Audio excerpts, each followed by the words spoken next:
nessa videoaula.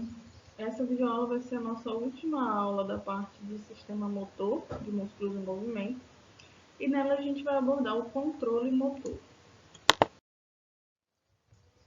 Então aqui eu trouxe uma situação que muitos de vocês devem estar familiarizados. Para quem for fã do futebol, com certeza já viu uma cobrança de pênalti. E eu quero que vocês imaginem o que está passando na cabeça do jogador que vai cobrar o pênalti e do goleiro no momento dessa cobrança, no momento antes dessa cobrança. O que deve estar passando na cabeça de cada um?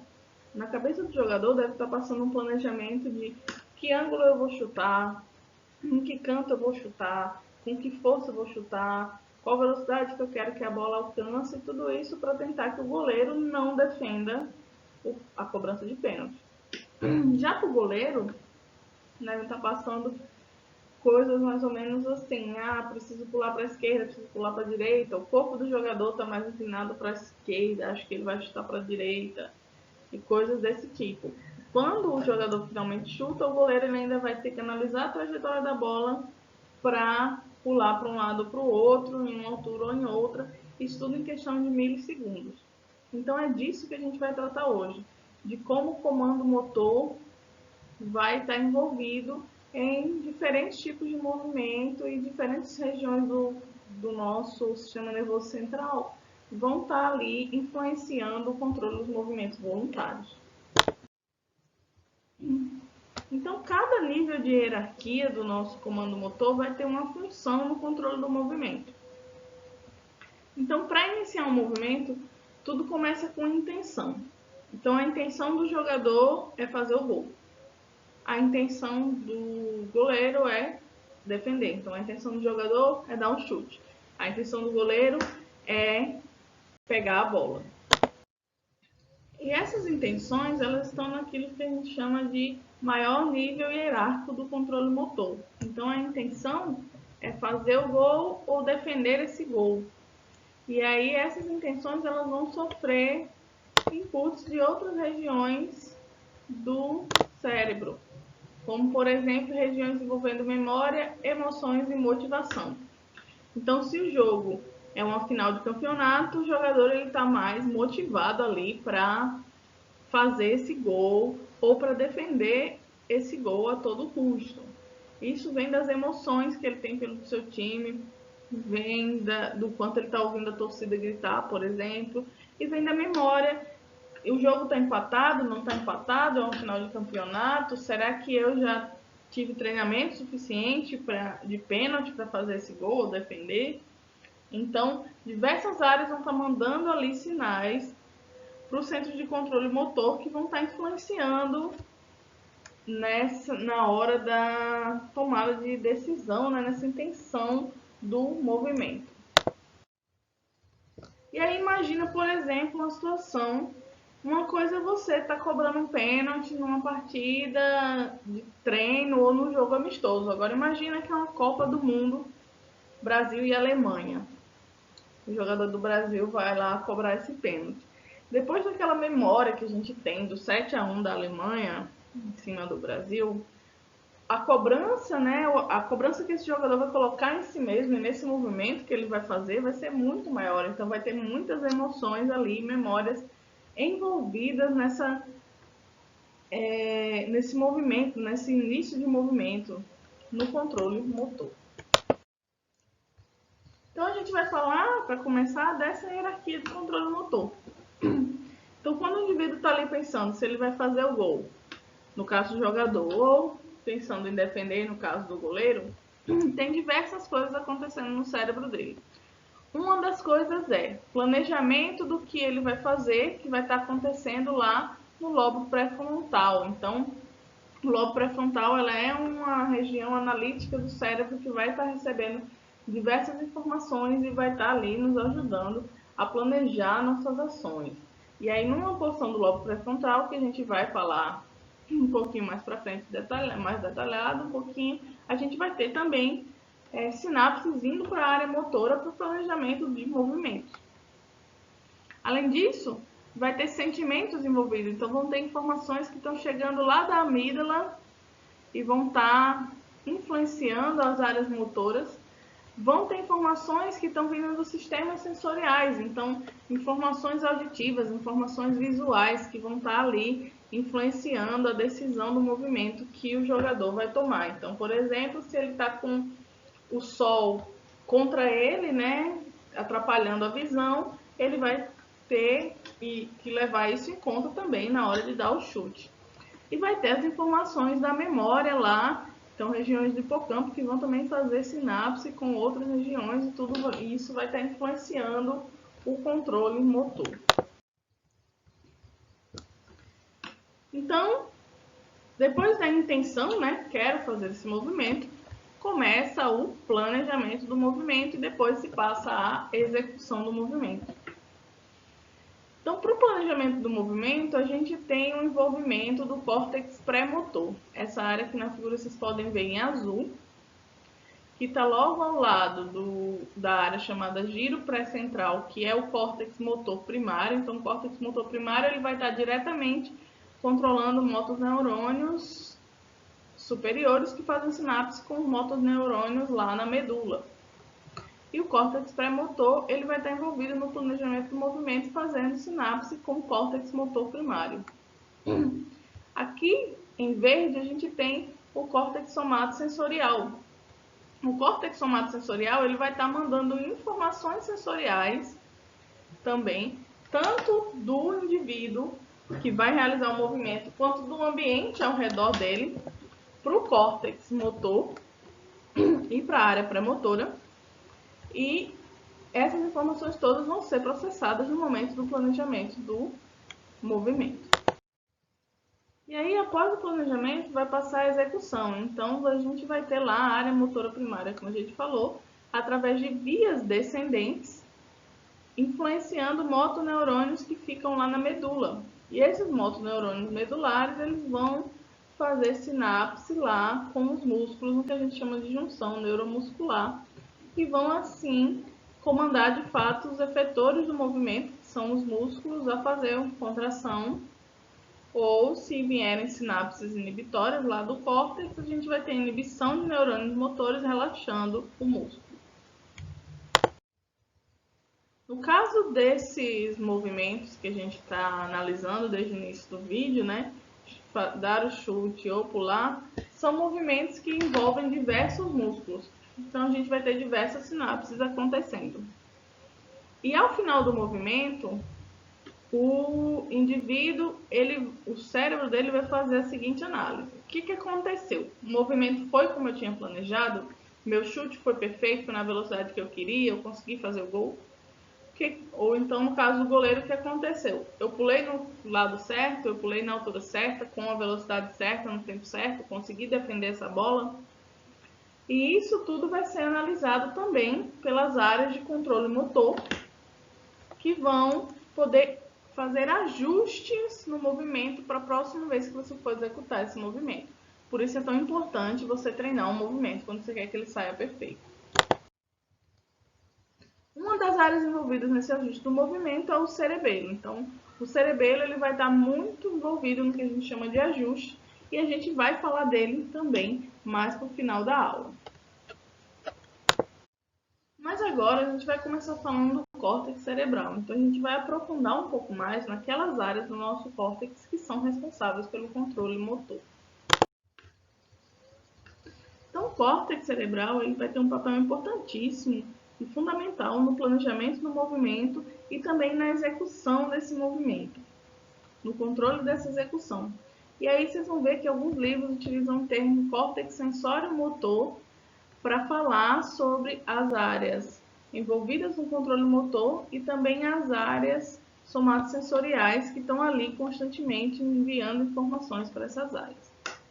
Então, no córtex sensório-motor, a gente tem, além da área somatosensorial, algumas áreas associativas que vão estar recebendo informações de outros sentidos, e a gente tem também a área motora suplementar, a área pré-motora, então a área motora suplementar aqui em amarelo, a área pré-motora aqui em azul, e o córtex motor primário, que está em destaque em vermelho, que vai ser aquele, como eu falei anteriormente, que vai apresentar os neurônios motores, que são chamados neurônios motores superiores, que fazem sinapse com neurônios motores na medula ou com interneurônios também na medula que vão chegar lá, né, no caso dos interneurônios, a fazer sinapses com neurônios motores que cheguem até os músculos. Então aqui é só uma representação do córtex motor primário, que ele vai ser o principal controlador do movimento, aquele que vai controlar o movimento diretamente. Então, sinapse direta com neurônios motores lá na medula. E aí aqui está uma vista de cima do encéfalo e em vermelho a gente tem o córtex motor primário. E aí, se vocês lembrarem, lá na nossa aula de sistema somatosensorial, a gente falou sobre o homúnculo sensorial, que é a representação no córtex somatosensorial, que a gente vê aqui em azul, das partes do nosso corpo, de acordo com a quantidade de receptores sensoriais que existem em cada uma delas. Da mesma maneira, para o córtex motor primário, a gente tem a representação do nosso homúnculo motor, que está destacado aqui, aumentado. Então, quanto mais neurônios motores a gente tem em uma área, maior a representação dela lá no córtex motor primário. Então, por exemplo, a mão é uma das partes do corpo que tem a maior representação. A gente realiza muitos movimentos finos com a mão. Então, a gente é capaz de perceber, por exemplo, quando está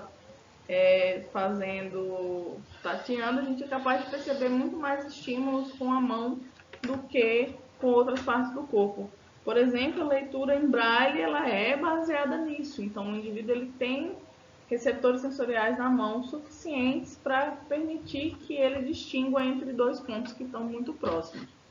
Já as costas, apesar de a gente ter uma área de músculo maior do que a das mãos, a gente tem bem menos neurônios inervando esses músculos, bem menos neurônios motores, porque os movimentos nas costas eles não são movimentos finos. Então a representação das costas ela é bem menor do que a representação da mão lá no córtex motor primário. As áreas motoras corticais são fortemente interconectadas. Isso é uma outra coisa que é bom a gente frisar. Então, a gente vai ter informações chegando do córtex pré-frontal para as áreas motora suplementar, pré-motora. Essas áreas vão estar fortemente conectadas com a área motora primária, além de informações sensoriais chegando, além de informações de outros lugares, como por exemplo, do cerebelo saindo e chegando nessas áreas corticais motoras. Então, dessa maneira, diversos neurônios vão participar da execução de um único movimento. Então, para você ter uma única contração muscular, você tem neurônios, por exemplo, do córtex motor suplementar, do córtex motor primário e da área pré-motora, todos envolvidos nessa contração, fora as sinapses que eles receberam de outras partes do córtex. Então, são diversas partes agindo para que você tenha a integração de todas as informações antes de ter o comando motor que vai sair lá da área motora primária, chegar na medula. E aí são essas conexões entre as áreas motoras corticais que permitem que você planeje o movimento, mesmo que seja um movimento simples como pentear o cabelo. Porém, essas conexões elas são flexíveis. E por serem flexíveis, a gente tem uma variedade possível de movimentos, de forma de executar esses movimentos. Como, por exemplo, eu posso escolher pentear meu cabelo começando pelo lado direito ou pelo lado esquerdo. Isso que permite a flexibilidade entre a conexão das áreas motoras corticais. No final, eu vou alcançar o meu objetivo da mesma maneira. Eu vou ter o cabelo penteado. Então, essa flexibilidade permite maior variedade de respostas de formas diferentes de alcançar objetivos semelhantes nos nossos movimentos. E aí, frisando um pouco mais nas áreas associativas do córtex cerebral, elas estão também muito associadas à execução do movimento. Então, por exemplo, aqui em verde a gente tem o destaque de uma área associativa, chamada área associativa posterior, parietal. Essa área associativa ela vai receber informações lá do lobo occipital, do sistema visual, ela vai receber informações do tálamo, hipotálamo, da área somatosensorial, do córtex somatosensorial, e vai integrar todas essas informações. E ela vai fazer sinapse com as áreas motoras, tanto com a área motora pré-motora, quanto às vezes não está mostrando diretamente aqui na imagem, mas também com a área motora suplementar, enviando essas informações para as áreas que vão estar realizando o planejamento do movimento. Então, por exemplo, quando você vai pegar um livro em uma estante, informações do seu sistema visual vão ser integradas com informações do posicionamento do seu corpo e vão ser enviadas, né, depois de chegar na área associativa, vão ser enviadas lá para as áreas de planejamento motor. Isso tudo em questão de milissegundos antes de você decidir qual movimento você vai fazer, o quanto você tem, por exemplo, que esticar o braço para alcançar o livro que você deseja. Bom, pessoal, agora nessa segunda metade da aula, a gente vai abordar como mecanismos subcorticais, como por exemplo, núcleos localizados no tronco encefálico e também mecanismos lá no cerebelo, são capazes de influenciar esse controle do movimento, certo? Então, além das áreas corticais que nós abordamos, diversas estruturas interconectadas vão realizar o controle do movimento. Então, o cerebelo é um exemplo, que eu já falei bastante, mas a gente vai falar também de núcleos da base, que estão localizados lá, nessa região mais central do cérebro. A gente vai falar de circuitos que passam pelo tálamo e também, né, de estruturas aqui no tronco encefálico que estão relacionadas ao controle do movimento. Então, essas estruturas, tanto no tronco encefálico quanto no cerebelo, elas estão envolvidas no planejamento e no monitoramento dos movimentos. Então, é uma espécie de controle que, às vezes, alguns livros estão classificando como controle indireto, já que não vai ter sinapse saindo dali diretamente para neurônio motor. Então, por exemplo, quando você aprende uma nova habilidade, como tocar violão, o seu cerebelo ele vai estar ali constantemente envolvido em ver como que você planejou executar o movimento, como ele de fato foi executado e mandando essas informações para o córtex motor para que ele ajuste a execução do movimento.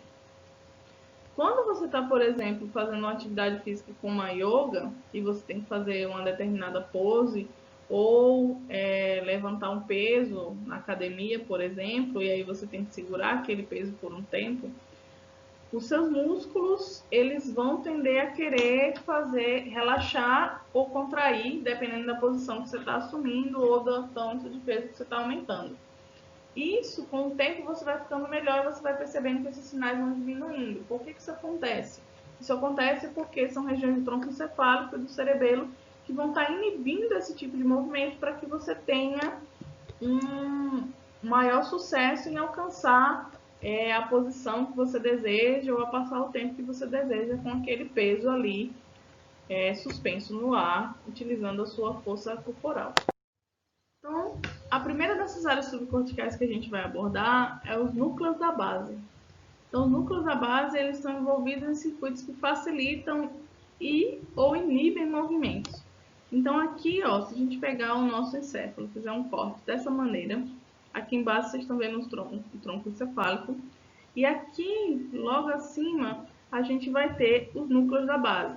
Em alguns livros mais antigos utilizavam também o termo gânglios da base, mas como eles estão dentro do sistema nervoso central, o termo núcleos da base é mais correto para a gente diferenciar daqueles gânglios lá, como por exemplo os gânglios simpáticos e parasimpáticos, por fora do sistema nervoso central. E aí aqui nessa outra imagem você consegue ver mais em detalhe os núcleos da base, aqui destacados em roxo e em azul, e aqui mais em cima em vermelho. Então, dos dois lados a gente tem os núcleos da base. Os núcleos da base eles estão muito próximos à região do tálamo, que está destacado aqui em amarelo. E vai ter diversas sinapses acontecendo sempre entre os núcleos da base e neurônios do tálamo. Então, quando a gente está realizando sequências de movimento complexos, como por exemplo, passos de dança, são os núcleos da base que vão estar envolvidos ali na inibição de outros movimentos para que a gente consiga executar aqueles movimentos com perfeição. Então, tem um circuito no nosso cérebro que funciona mais ou menos assim. A gente tem informações do córtex sensório motor chegando aos núcleos da base, ativando esses núcleos da base. Os núcleos da base vão fazer sinapse com o tálamo e o tálamo vai mandar essa informação de volta para o córtex sensório motor. Resultado disso, informações dos núcleos da base nesse ciclo vão fazer com que alguns movimentos que foram planejados ser executados sejam acompanhados pela inibição de outros movimentos que aconteceriam espontaneamente para que o movimento seja executado com maior perfeição. E aí, eu vou falar um pouquinho para vocês da doença de Parkinson, porque eu acredito que a doença de Parkinson ela é um quadro clínico que nos ajuda a entender bastante como funciona essa inibição dos núcleos da base e a importância dessa inibição. Porque na doença de Parkinson, os pacientes eles têm reduzida a inibição dos núcleos da base. Então, o que acontece? Em pacientes com a doença de Parkinson, a gente tem menos informações do córtex sensório-motor chegando aos núcleos da base. E aí os núcleos da base enviam menos informações ao tálamo, que ativa menos esse circuito do tálamo, e essa informação chega reduzida lá no córtex sensório-motor. Isso diminui a inibição dos movimentos. E aí a gente tem sintomas que são característicos do Parkinson, que existem geralmente pela falta dessas informações dos núcleos da base, como por exemplo o tremor. A gente tem também rigidez nas costas devido à contração dos músculos posturais aqui. A gente tem tremores nas pernas, tremor quando o indivíduo está em repouso. Então tudo isso acontece devido à falta dessa inervação dos núcleos da base. Então os sintomas mais característicos de um quadro clínico de Parkinson é redução dos movimentos, também chamado de acinesia, movimentos lentos, que são a bradicinesia, rigidez muscular e tremor quando o indivíduo está em repouso. Então, com o passar do tempo, os estudos eles foram vendo que a chegada da informação que vem através do circuito núcleos da base tálamo para o córtex sensório-motor está reduzida nesses pacientes com Parkinson. Porém, embora os sintomas da doença de Parkinson estejam muito ligados à ativação dos núcleos da base, tem uma região específica chamada substância negra, que é a região, na verdade, onde se inicia a doença de Parkinson. Então, aqui a gente tem, tá vendo, o córtex do encéfalo, muito parecido com aquele outro, e aí nessa região aqui abaixo, né, entre o encéfalo aqui e o restante do tronco encefálico, a gente tem esse pedaço destacado e tem esse núcleo aqui chamado substância negra. A substância negra ela tem esse nome porque em pacientes, indivíduos que não têm o Parkinson, ela tem uma pigmentação mais escura, como vocês podem perceber aqui na imagem. Porém, em indivíduos que apresentam Parkinson, essa pigmentação escura vai desaparecendo ao longo do tempo, conforme a doença vai avançando, porque a substância negra vai sofrendo degeneração de neurônios. Mas qual a relação, então, da substância negra com aquele circuito que eu estava falando dos núcleos da base? Então, aqui a gente pode ver no esquema como é que isso funciona. Num indivíduo que tem um funcionamento regular do sistema, então sem a doença de Parkinson, a substância negra, ela faz sinapse com os núcleos da base, ativando os núcleos da base através de dopamina. Então, sinapse lá, o neurotransmissor dessa sinapse vai ser dopamina. Então, ela envia grandes quantidades de dopamina para os núcleos da base. Os núcleos da base, quando ativados, fazem sinapse com o tálamo, que levam a informação para o córtex sensório-motor e devolvem depois para os núcleos da base, naquele ciclo lá que a gente já tinha visto. Quando o indivíduo tem o Parkinson, a gente tem redução do número de neurônios aqui na substância negra por causa da degeneração neuronal. E o que acontece é que, então, eu vou ter menos sinapses entre a substância negra e os núcleos da base, o que resulta numa menor quantidade de dopamina chegando lá nos núcleos da base. Os núcleos da base vão estar menos ativados, fazem menos sinapses com o tálamo, que vai mandar menos informações para o córtex sensório-motor, que vai ativar menos os núcleos da base, e assim o ciclo do paciente de Parkinson, como a gente havia visto anteriormente. Então, muitos tratamentos para a doença de Parkinson, eles focam justamente aqui em repor a dopamina nos núcleos da base. Então, tem alguns remédios que são feitos a partir de precursores de dopamina. Então, o indivíduo, quando toma aquele precursor de dopamina, ele atravessa a barreira hematoencefálica e vai ser convertido em dopamina lá nessa região do cérebro, e aí você tem uma maior quantidade de dopamina disponível para os núcleos da base, e alguns remédios eles têm sucesso em diminuir, de fato, os sintomas característicos do Parkinson nos pacientes. Tem alguns outros tratamentos já pesquisando com implante de células tronco nessa região, para que as células se diferenciem em neurônios dopaminérgicos e façam sinapses com o núcleo da base. Porém, o Parkinson ele não tem cura. Os tratamentos encontrados até o momento que eles conseguem realizar é diminuir os sintomas característicos do indivíduo, melhorando a qualidade de vida do paciente. Bom, gente, aí para finalizar a aula, a gente vai falar um pouquinho sobre o papel do cerebelo no controle motor. O cerebelo ele vai estar muito envolvido, por exemplo, na aprendizagem motora. Então, por exemplo, quando você está lá aprendendo passos de dança, né, o cerebelo ele vai estar ali influenciando o movimento de forma indireta, através de conexões tanto com o tronco encefálico quanto com o córtex motor. E aí as conexões do cerebelo com o córtex motor elas acontecem via tálamo. Então o cerebelo ele manda neurônios para o tálamo, faz sinapse no tálamo, e os neurônios do tálamo fazem sinapse com o córtex motor. E aí o cerebelo, ele mandando essas informações, ele vai garantir que os movimentos eles sejam uniformes e coordenados, como eles precisam ser, por exemplo, em passos de dança coreografados.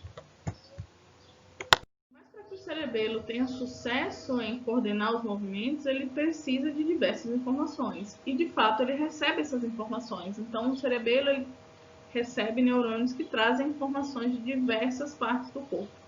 Então, tem informações que chegam ao cerebelo provenientes da visão, tem informações que chegam ao cerebelo provenientes da nossa pele, tem informações chegando ao cerebelo provenientes da nossa audição e do nosso aparelho vestibular, né? Lembrem lá do sentido da propriocepção, né? Para perceber a posição do corpo no ambiente. E tem também informações que chegam ao cerebelo vindo dos próprios efetores, então, vindas lá do fuso muscular e também lá do aparelho, né? Do órgão tendinoso de Golgi, ou aparelho tendinoso de Golgi, dependendo do livro que vocês peguem, mas geralmente a gente chama de órgão tendinoso de Golgi. Então, todas essas informações, ao chegar no cerebelo, elas vão informar tanto o que está acontecendo com o seu corpo, quanto o que está acontecendo com o ambiente ao redor. E assim o cerebelo ele consegue coordenar os movimentos. Desse modo, o cerebelo ele consegue dar o time para os movimentos. Então, fazer a coordenação de em que tempo vai acontecer cada contração, integrando informações tanto do movimento quanto do espaço, assim como eu falei. E aí o cerebelo ele integra essas informações e envia para o córtex o sinal de quando aquele movimento deve acontecer, de que maneira ele deve acontecer, e faz também correções de movimentos. Então, se você fez um passo de dança, errou, a próxima vez que você for fazer, você vai começar a ajustar graças a essas conexões cerebelares. Então, o cerebelo está muito envolvido na aprendizagem desde o início da nossa vida. Quando um bebê aprende a andar, por exemplo, a primeira vez que ele fica em pé, ele vai ser meio desengonçado, ele anda meio assim, sem manter a postura, e aí cai. Quando ele faz isso e cai, o cerebelo ele vai pegar e vai comparar o que foi planejado para a execução desse movimento, o que de fato foi executado. Vai ver a diferença entre essas duas coisas e vai mandar a informação para o córtex. E aí o córtex vai ajustar para que o movimento que foi planejado fique mais próximo, né, da execução. Então é graças a essa integração no cerebelo dessas informações que a gente consegue ali juntar a informação do que foi planejado com o que foi executado e ajustar os movimentos para que eles tenham um maior sucesso. Para terminar a aula de hoje, eu quero falar um pouquinho sobre as vias descendentes. Então, a coordenação de movimento ela vai acontecer pela chegada das informações que vêm do córtex, do cerebelo, do tronco cefálico, aos neurônios motores alfa lá na medula. E o neurônio motor alfa ele vai fazer sinapse com o músculo esquelético, que vai ser o efetor do movimento. Então, diferentes regiões do córtex, o cerebelo e o tronco encefálico podem estar todos juntos na coordenação de um único movimento, no controle de um único movimento. Então, esse neurônio motor alfa, por exemplo, que vai se conectar a fibras de um músculo esquelético, ele pode estar recebendo tanto sinapses apenas do córtex, quanto sinapses que vêm do córtex, do cerebelo e do tronco encefálico. Sinapses apenas do córtex e do tronco, do cerebelo, do tronco, do córtex e do cerebelo. Então, a gente vai ter um neurônio motor recebendo diversas informações, integrando também essas informações para executar um movimento. Então, aqui tem um exemplo de uma via descendente cortical. Então, perceba que essa parte em roxo vai ser a nossa área motora primária. O neurônio ele vai descer, né, lá direto da área motora primária. Quando chegar aqui no tronco encefálico, ele vai cruzar para o outro lado e vai fazer sinapse diretamente lá com o motoneurônio alfa. Poderia ter um interneurônio aqui no caminho, ele fazer sinapse com o interneurônio e o interneurônio com o motoneurônio alfa também, dependendo de qual músculo e qual neurônios a gente está falando, certo?